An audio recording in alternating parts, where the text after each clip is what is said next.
Good Wednesday evening and welcome to the NCWLIFE Evening News. I'm Grant Olson. Before we get to tonight's top stories, let's take a quick look outside, out our weather window. And a nice day out there today, pretty much a normal late July, early August day here in north central Washington. Typical weather, a few wispy high clouds. Lots of blue sky and warm temperatures out there as we look down at the Wenatchee Valley.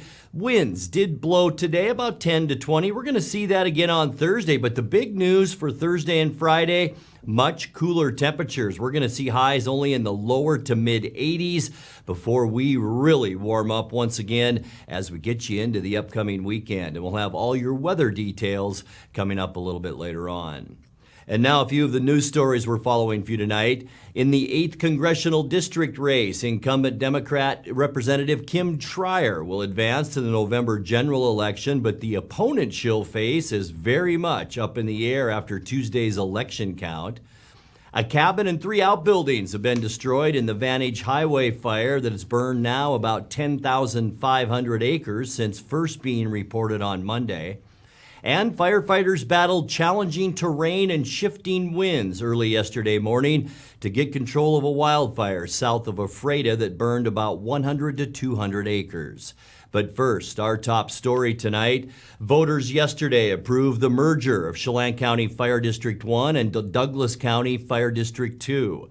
The merger was passing with 6,303 votes in favor and 4,289 opposed in the first round of 2 county election results. Chelan County voters strongly supported Proposition 1 with 4,346 voting in favor and 2,378 opposed, or 64.36% yes to 35.37% no. Douglas County voters were giving their approval to the merger by a razor-thin margin. The first results in that county had 1,957 voting yes and 1,911 voting no, or 50.59% in favor and 49.41% opposed. In the 3-way race for Chelan County Clerk, Sandra Arechiga and Marty Young appear to be the candidates who will advance to the November general election. Arechiga received 5,882 votes to Young's 3,574. That's 49.1% to 29.83%. Brandy Buck received 2,486 votes to finish third in the first round of counting. The November race for Chelan County Commissioner, District 2, will feature independent Ann Hesburg and Republican Sean Smith.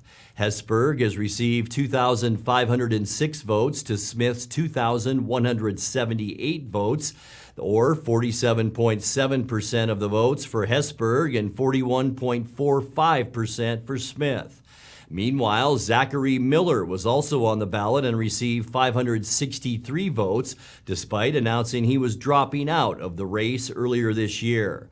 Also, Chelan County Sheriff Brian Burnett will face Deputy Mike Morris in the general election.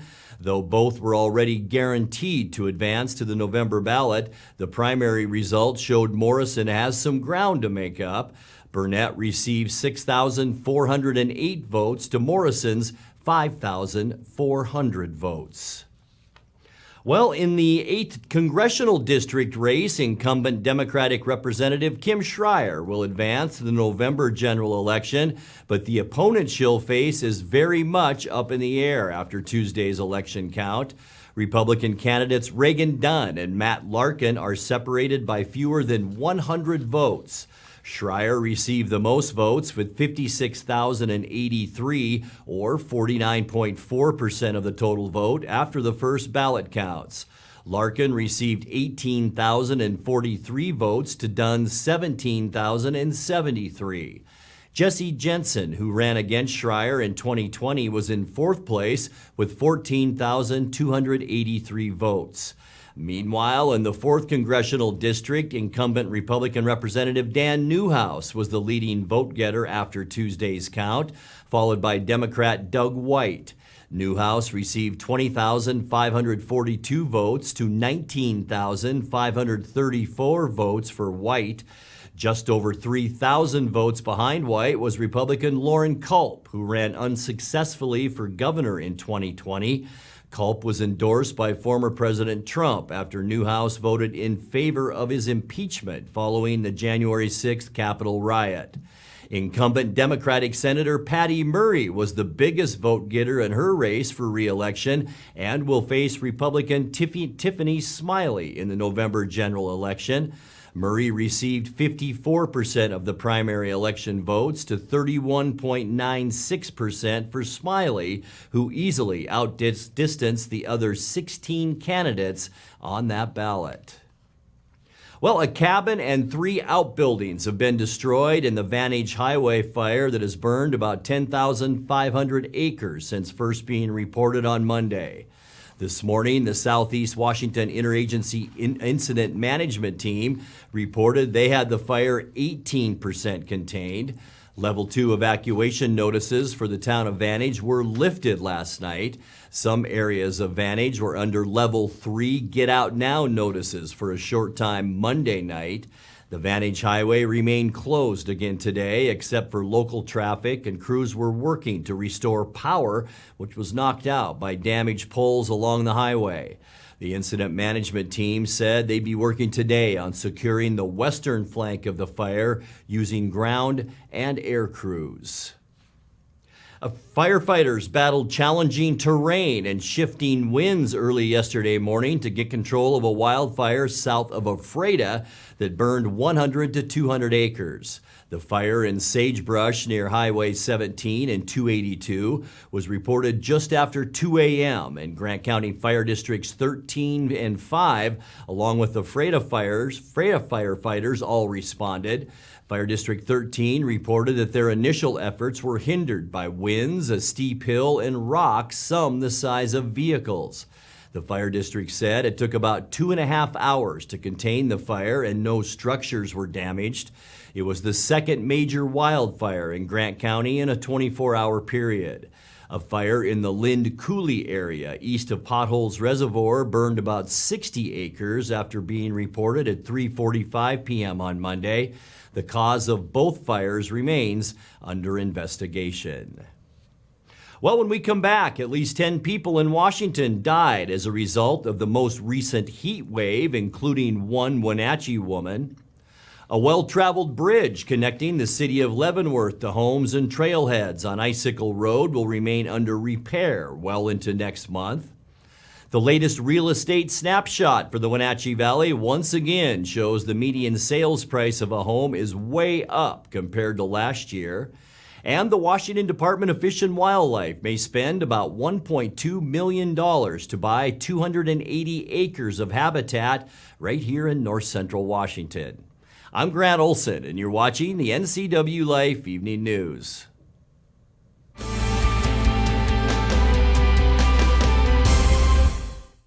We got things coming our way that we've never faced before. Under the current conditions, the storm's going to continue to get stronger and stronger. Now's not the time to take a step back. Now's not the time to be soft. Now's the time to drive us in the right direction to protect our communities. The team that surrounds myself is the team to take you into the future. I'm John Divis from Wenatchee Dental Arts, and I like to think myself as a comprehensive dentist. We are an office that treats people comprehensively for their dental problems. We do a lot of general dentistry in a broad sense. We don't send everything out. Things that we have the ability to do in the office, we like to keep in the office and under one roof and keep things as complication-free as possible. You can come to one place and have all their dental needs taken care of.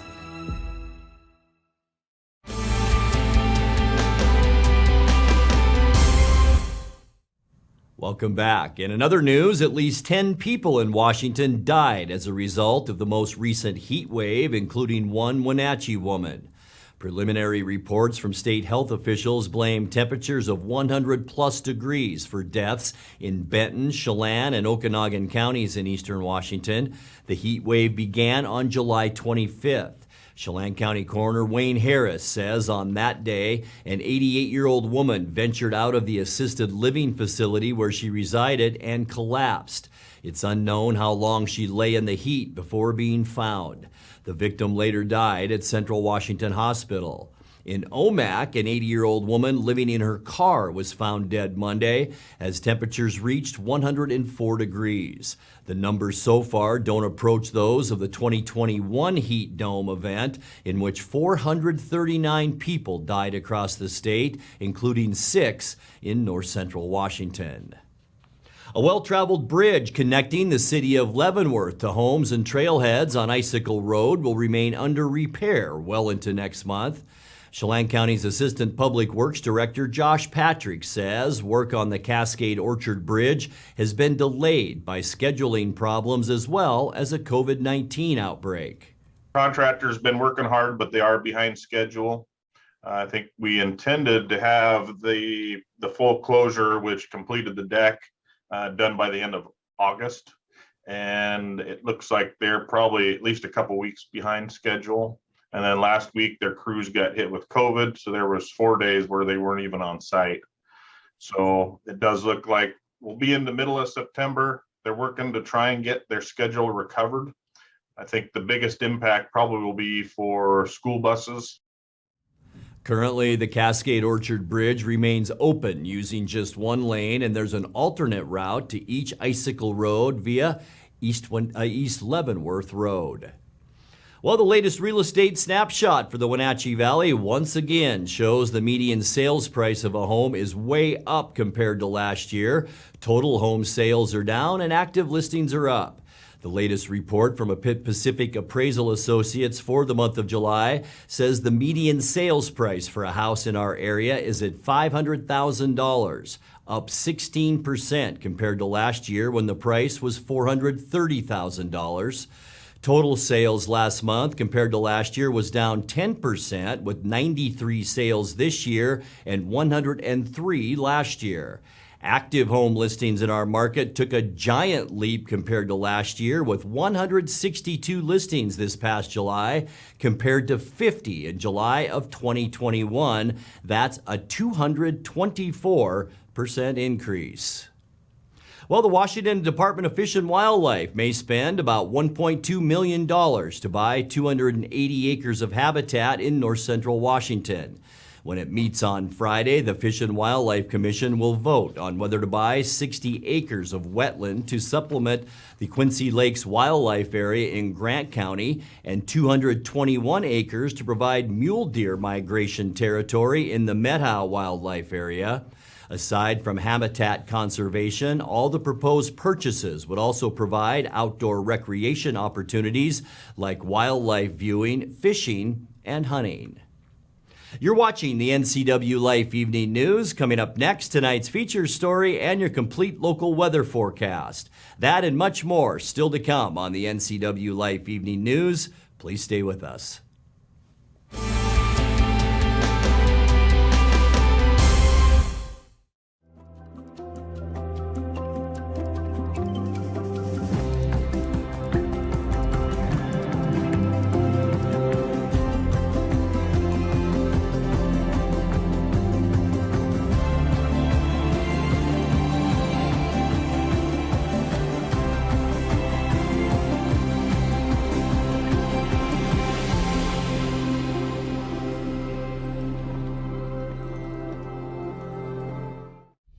Introducing Alpine Air Man. Because every home needs a superhero to eliminate poor indoor air quality, send inefficient operating equipment packing, and cut high energy bills down to size. For heating or cooling and equipment replacement, turn to the experts and the superheroes at Carrier and Alpine Air. We offer the best deals on high-efficiency Carrier products, along with friendly, knowledgeable service and incredible savings to fit your budget.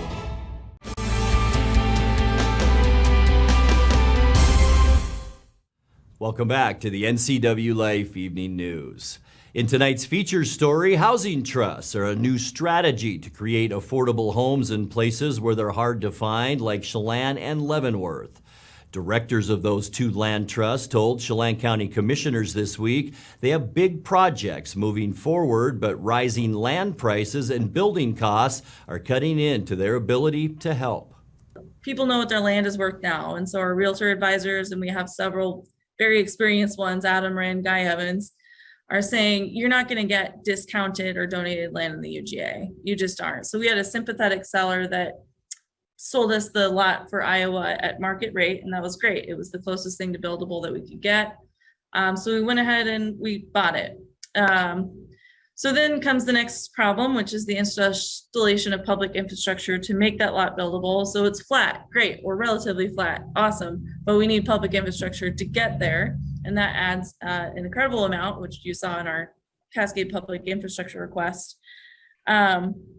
And then the other challenge is construction costs. So Community Land Trust would raise, it used to be more like 20K, now it's more like 60K. $60,000 per home to sell a home at an attainable price. So it's a huge nut to crack as well, but we can do it and we will do it with private fundraising.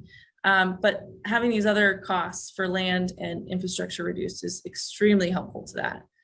To start out, I want to thank you guys for lobbying for economic development funds to be open to housing.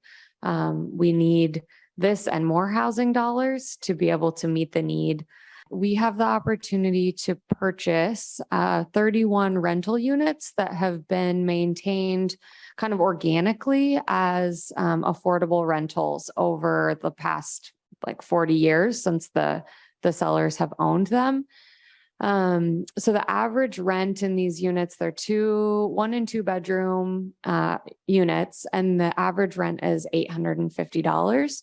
So they're reasonably priced, full of our local workforce right now.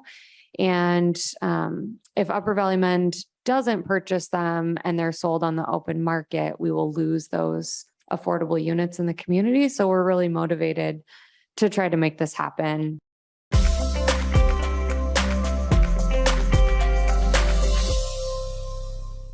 Let's take a look now at your North Central Washington weather forecast. Nice day out there today. A little bit breezy at times, but unofficially got warm again. 93 our unofficial high. That's 4 degrees above 89, which is now our normal high temperature. That's down a degree from yesterday. 107 is our record high. That was set in 1961. 107. 66 this morning, a couple of degrees above where we should be for this time of year at 64. Record low 52, and that was set back in 2002. Sun came up at 5:42 this morning and sets tonight at 8:31. Taking a look at what we can expect as we get into Thursday, and boy, I'll tell you, big changes in our temperatures. Look at that, 83 for Moses Lake and Ephrata, 80s now after being 8 days in a row above 100. 82 in Quincy, 81 tomorrow, the high in Wenatchee, 80 in Kashmir, and 81 as well for the high temperature if you're heading over to Lake Chelan. Taking a look at tonight, we can expect once again quiet weather, even though it might be a little bit breezy, mostly clear skies out there with low temperatures mainly in the lower 60s. Not much clouds around, maybe in western Washington, and maybe even a shower on the coastline of Washington. Partly cloudy then for tomorrow.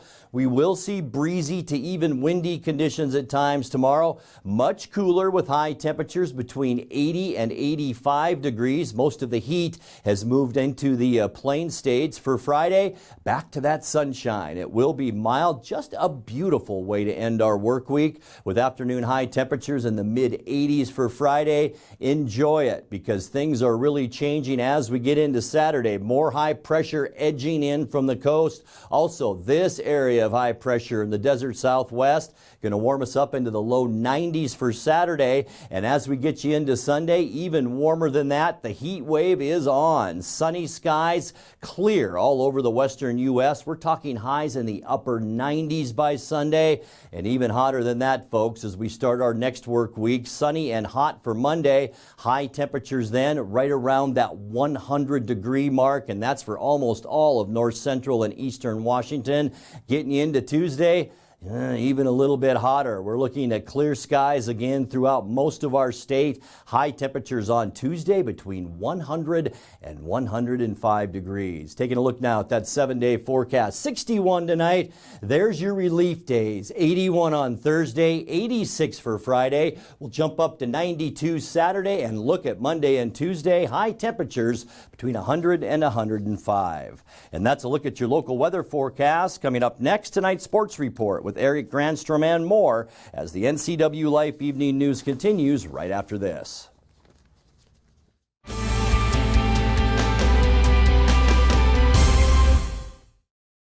At Click It RV, we're overstocked on inventory and need to make room for brand new models on our lot. Between our 4 locations in Spokane, Tri-Cities, Moses Lake, and Milton Freewater, we have hundreds of travel trailers, fifth wheels, and RVs that have to go. With low payments, 0 down, and no payments for 90 days, you'll want to hurry in today while the best floor plans are still available. Come check out the Overstock Liquidation Sale, going on now at Click It RV. I'm John Volan, and I'm running for judge here in Chelan County. For more than 20 years, I've upheld the rights of the local community as an attorney, trial lawyer, and part-time judge. This fall, I'm running for district court judge. I'm highly endorsed by the legal and local communities for my thorough, fair-minded, and just approach. I'm the only candidate with civil, criminal experience, but experience as a judge as well. This fall, vote John Volan for Chelan County District Court Judge. And now it's a sports update on the NCWLIFE channel. And a happy Wednesday to you. The Mariners finished their 7-game road trip, taking 2 of 3 from the Yankees today. Yes, they came away with a couple of wins in a row. Last night, Seattle and New York combined for 6 home runs in the Bronx, with the Mariners coming out on top by a final of 8-6. Then today, Seattle scored 6 runs in the first inning off Garrett Cole to back the debut of Luis Castillo in a 7-3 victory. Eugenio Suarez, Carlos Santana, and Jared Kelenic each homered in a 6-run first to put the game out of reach early. Gino drives one left field. Giddy up, baby, gone! A 3-run homer. Eugenio Suarez, he's hot, he's back, and the Mariners have a 3-0 lead. This is driven way deep. That baby's long gone. Carlos Santana. 4-0 Seattle in the first. There you go. High drive, right field. Jared Cole. Kelenic with a home run off of Garrett Cole. A beautiful moment. It is 6-0, everybody. 6-0 Mariners. 3 home runs. What a parade. Up the middle, there's 1 run. So a base hit and an RBI for Kiner-Falefa. Benintendi scores, and the Yankees now trail by 5, 6-1.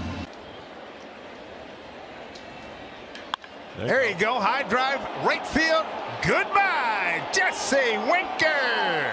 Off the facing of the second deck, and a Mariner lead goes to 7-1 here at Yankee Stadium. 4th home run this afternoon. Take your time, Jess. Take your time. Home run number 10. RBI number 38. Here is Higashioka.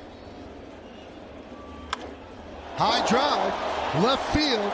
That ball is gone. A 2-run home run for Higashioka. And the Yankees pull to within 4 at 7-3. 1-0. Right to Jay. Oh, just gorgeous. On the short hop. 2-1 pitch. This stays inbound. This is going to be the game right here. It is going to be the ball game.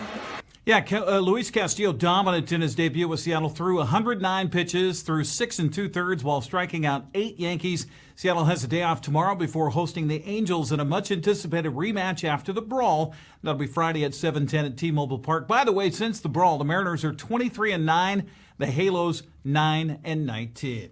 And other American League West action last night, Jorge Mateo's 3-run homer highlighted a 5-run third for Baltimore as the Orioles beat Texas 8-2. Cutter Crawford and 3 relievers combined to hold Houston's to 1 run in Boston's 2-1 win. David Fletcher homered for the Angels in Los Angeles Angeles' 3-1 decision over Oakland. Seattle holds the second spot in the American League wildcard chase as Toronto topped Tampa Bay 3-1. Cleveland remains a game back of the Rays after a 6-3 loss to Arizona. Baltimore's win puts them a game and a half back. The White Sox are 2 games out after a 9-2 win over Kansas City. Well, the Apple Sox lost a marathon in Yakima last night to the Pippins. 11-10 in 12 innings. Gabe Villafore walked it off in the bottom of the 12th with an RBI single to George Jackson Sorensen for the win. As we get more from the voice of the Apple Sox, Joel Norman, Wenatchee had an early lead in this one. The Wenatchee Apple Sox fell to the Yakima Valley Pippins 11-10 in 12 innings on Tuesday night at Yakima County Stadium. It was an exciting start to the weekend series, the final week of the West Coast League's regular season, but the Apple Sox fell despite holding a 4-run lead at one point and then a 5-run lead after 6.5 innings in this one. As Wenatchee got off to a good start in this one, Grant Sherritt drove in 3 runs, and Brooks Rasmussen drove in a pair, while Cole Kramer also played at 3, but it was not enough for the Apple Sox. Joichiro Oyama was a home run away from hitting for the cycle, and now Wenatchee was able to remain in first place in the North Division in the second half thanks to the Edmonton Riverhawks losing on Tuesday night to the Port Angeles Lefties. Wenatchee holds the tiebreaker, but will look to bounce back on Wednesday night at 6:35 p.m. against the Pippins. With your Apple Sox update, I'm Joel Norman. Thanks, Joel. As Joel mentioned, Wenatchee remains tied atop the North Division's second half standings after Edmonton lost last night. Bellingham also lost to remain a game back. The team the Sox have to keep an eye on right now, Victoria, just a half game out of first place. Taking a look at the Les Schwab West Coast League scoreboard, Port Angeles helped the Apple Sox cause with a 10-5 win over Edmonton. Adam Panagelli and Aaron Greenfield each had 3 hits for the lefties. Victoria took advantage of 4 walks, a hit batsman, and 3 wild pitches to score 6 runs in the 8th inning to beat Bellingham 8-6. Nick Wilson and 3 relievers combined on a 6-hit shutout of Ridgefield as Walla Walla came out on top 1-0. Briley Knight was 5 for 6 with a run and 2 RBI to lead Corvallis to a 12-0 win over Ben. Caden Siegel and 2 relievers combined on a 2-hit shutout for the Knights. Felix Chenier Rondeau hit 2 homers while Ty Sifferman hit another as Kamloops blasted Kelowna 17-8. Tim Holick's 3-run home run highlighted a 6-run 4th inning for Nanaimo in a 10-4 win over Springfield. Nick Hovland's 2-run triple capped a 3-run 8th inning for Cowlitz as the Black Bears beat Portland 9-6. Well, the Seahawks donned the pads for the first time in training camp yesterday. A day of full contact means Seattle's ever closer to its mock game Saturday at Lumen Field and its first preseason game next Saturday in Pittsburgh. Making waves at camp in the offensive line battle is Jake Curran. He reportedly got another day of reps with the first team, while Stone Forsythe is back at right tackle. He's on the second team. Also turning heads, cornerbacks Artie Burns and Kobe Bryant. Burns is constantly matched up with DK Metcalf and making one play after another. Bryant, a rookie, has been seen breaking up several pass plays as well. I feel like camp is going great for me. I'm learning something new every day. The coaches are on me, pretty tough. But, that's what I expect, coming in as a rookie and, just have my head down and work and, just continuously getting better. To always compete. Well, I always knew that, but, just flying to the ball, I always thought was getting to the ball faster, but, it's obviously more that I can do. That's something that I take pride in myself, to pushing myself to become not only a better player, but a better teammate as well. Seahawks mock game at Lumen Field Saturday at 2:30. That's a look at sports news. Grant, back to you. Thanks a bunch, Eric. And now let's check in with the voice of the Wenatchee Wild, Arch Ecker, who's filling in for Dan Kuntz this week with a look at what's coming up tomorrow morning on Wake Up Wenatchee Valley. Arch? Thanks, Grant. Tomorrow morning on Wake Up Wenatchee Valley, I'll be joined by Wenatchee Wild head coach Chris Clark as we talk about a little bit about you and some other things as well. Yeah, we'll talk about my journey to Wenatchee, how I ended up being so fortunate to be here. We'll talk about obviously billeting, still in need of some beds. And then we'll also talk about the outlook for the 22-23 season. Chris Clark celebrates his birthday with us here tomorrow morning on Wake Up Wenatchee Valley. Back to you, Grant. Thank you very much, Arch. And that'll do it for our newscast tonight. For more on these stories and other news from around North Central Washington, you can find us on Facebook or our website at ncwlife.com. And remember, if you see news happening, we'd like to hear from you. You can send us an email at news@ncwlife.com or give us a call at 888-6295. I'm Grant Olson. Thanks for being with us and have a great night.